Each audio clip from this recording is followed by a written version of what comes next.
Hey guys, happy Friday, Junior. We're almost there. We're almost to the end of the week, and today you have a whole lot of Tabata fun coming at you. So if you don't know what a Tabata is, or if it's been a minute since you've done one, Tabata is 8 rounds, 20 seconds on, 10 seconds off. It should accumulate to 4 minutes. So today you are working through 4 different Tabatas. So it is going to be one full Tabata, so 8 rounds, 20 seconds on, 10 seconds off of strict pull-ups. If we don't have anything to do strict pull-ups or ring rows, we can, as always, sub in that bent over row, which I'll go over in just a second. After you complete a full Tabata of strict pull-ups, you're gonna go into a Tabata of sit-ups. After you've completed that full Tabata, 4 minutes, you're gonna move into push-ups. And then to finish it off, you're gonna hit a full Tabata of air squats. Now, just a couple things before I demo these movements.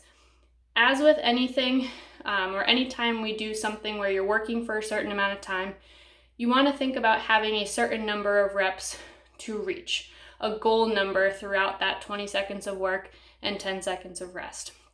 And because these are strict movements, start with a smaller goal.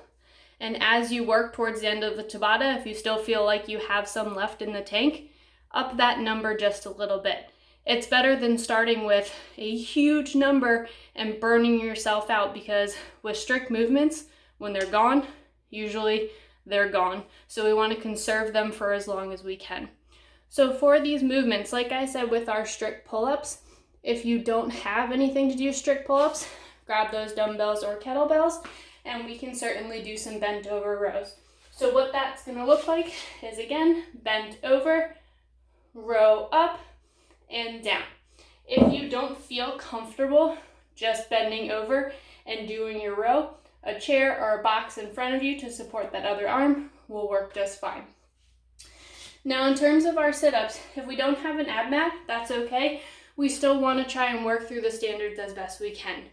So what that's gonna look like is my shoulder blades are gonna hit the floor when I go back, and my shoulders are gonna end up in front of that hip crease when I come back up.